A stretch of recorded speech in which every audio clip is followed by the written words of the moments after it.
Hi everyone, my name is Alex here, and today I have a guest. He is going to present himself. Tell us who you are and what you're doing here. All right, people. My name is Gabriel Haris.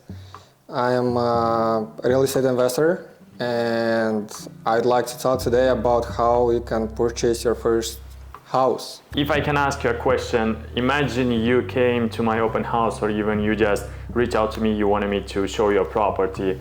And you're coming to the property, so you are, let's say you're looking to buy a property in some area, so you're a buyer, first-time home buyer.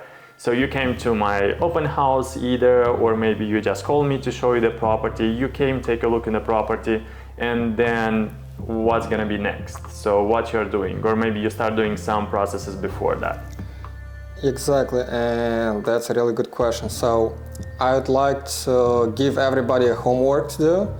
Like, the first step, before you even think about buying a property, you must get your things in place, like credit score, like financials, like tax return, your purchase filters, let's say, like your criteria, what you're looking for actually. So we will start with credit, because this is the most common issue I notice for everybody who's looking to buy a house. Just go on Credit Karma, go on Experian.com, get a login, like credentials, get your account up and running, and go check it out what your credit profile looks like. Make sure you have a good, decent credit score. Make sure you have all the information reported correctly, because your name, your address, your social security number, all your accounts should be in good standing. You gotta make sure you don't have like 2-3 different names.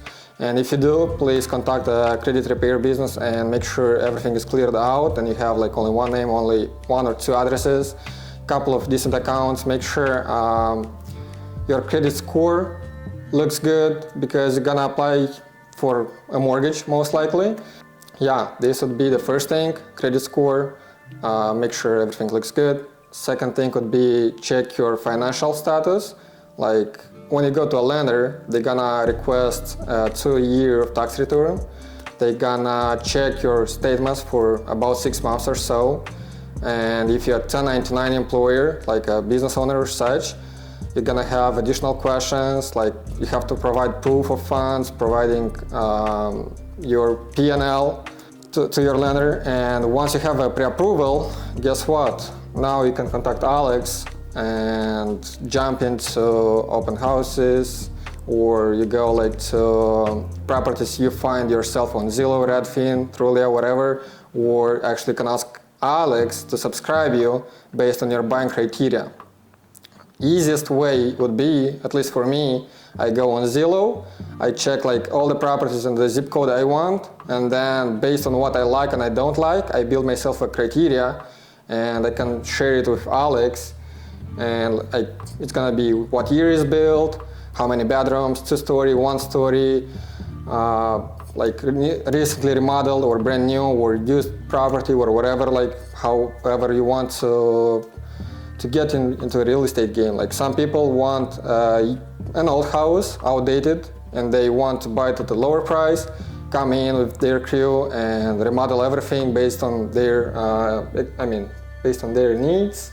On what they like, and pretty much that's it about what I see like on the steps on getting the keys for the property, I would say. I don't know. Okay, so basically what you want to say, so before starting going to open house, you gotta check your credit first, so that's gonna be the first thing. And then the second thing is gonna be kind of like to get that pre-approval from the lender. So anyway, whenever the lender is gonna look at your financials, so he's gonna look at the credit score as well. And then you can start, so whenever you got that pre-approval, so you know like your purchase price, basically what you can afford, and then you can start shopping for a house. I can ask you a question related to credit history. Let's say if I don't have any kind of credit history, can I still buy a house? You can, and I do that, like, even though I have a good credit, but that's a completely another question. Like, if you're talking about going traditional route, buying a single family or apartment, or doesn't matter what kind of property you want to buy, you would need actually to get qualified for the loan. If you're looking to get a loan in place, like a mortgage, then you need to get qualified. And without a credit history in place, with a credit score that's showing your capacity of purchasing a property, then most likely you're gonna get a denial. Okay. So credit score is a must thing, especially here in the US, if you want to borrow money in order to buy the property. Yeah. Only the thing if you have like $1 million cash, so you basically don't care about any kind of credit scores. Unless you have cash, of course. I mean, cash is king. Yes. But credit is power. Like you can leverage other people's money in order to scale up your business or your needs. You can leverage king with power and make the empire. Exactly. I like Just that. came up with the formula right here, right? Yep. Yeah, I that's like very good. Can you tell us, like, for people who don't know anything about the credit score, can you tell me like a difference? What's a FICO? What's the other one? Advantage, okay. And what's gonna be like a good credit score to get a loan pre-approved? I'm not saying so. I know like people with 600 credit score can get pre-approved as well. But is there a difference if it's 600 and 800 for the score? That's a very good question. So first of all, I will start talking about the difference between FICO and Vantage. So I recently mentioned about Experian.com and I mentioned Credit Karma. That are two basic free platforms who provide free information pretty much to anyone who's got at least one credit card. So Credit Karma is an app that's showing the Vantage score. When you open the app, you're gonna see like TransUnion Credit Bureau and Equifax Credit Bureau. And underneath that is gonna be Vantage 3.0. That's the algorithm Credit Karma is using to check your credit history and give you a number based on your account history. Now, on the other hand, Experian is pretty much the only bureau that's providing FICO 8 for free. So that's an algorithm that's gonna be used by your lender.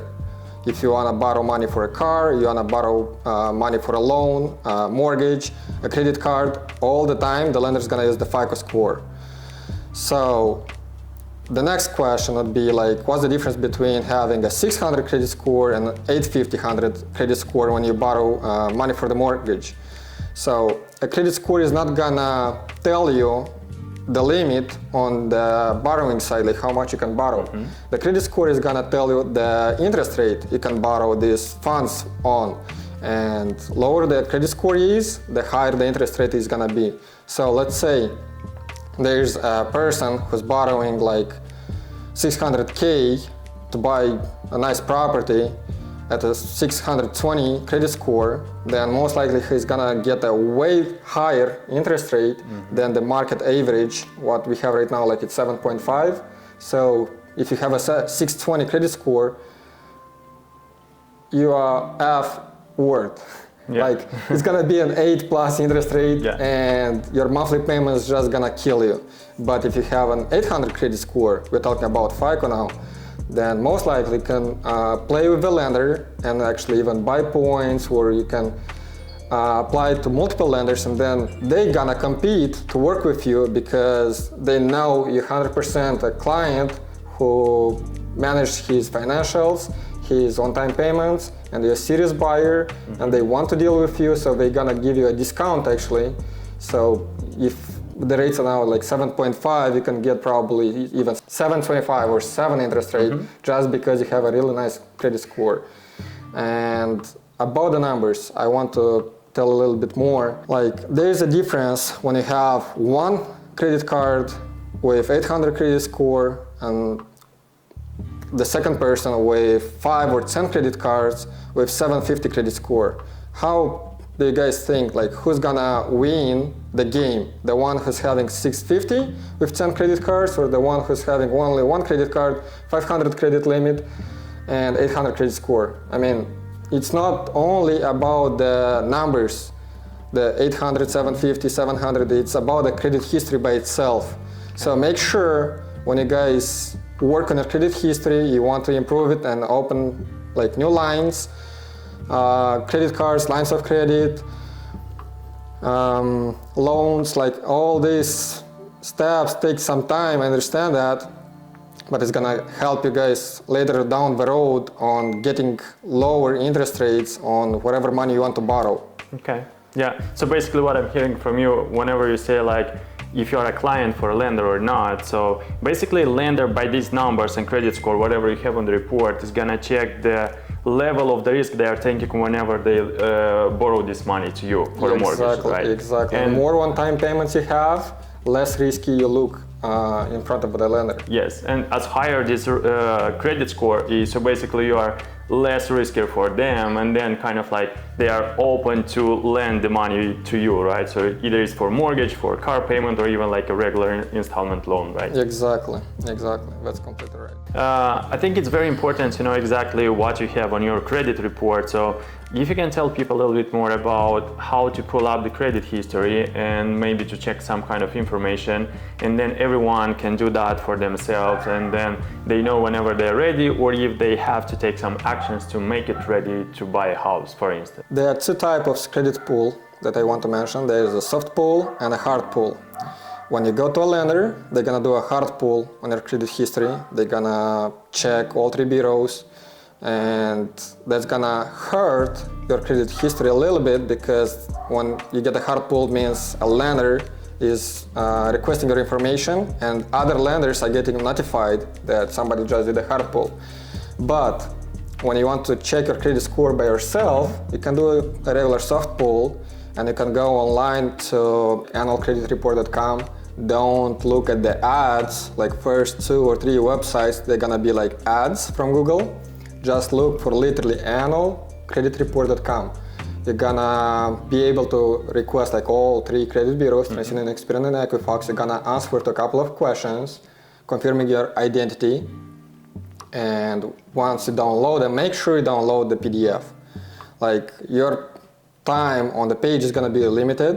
Like you can spend a couple of minutes, then you're gonna get logged out. So before getting logged out and losing the information, because you can do it once a month, download as a PDF, and then you can go back to your desktop, wherever you save them, open each, and you have unlimited time to check all the information provided. So you wanna make sure you have only one name reported.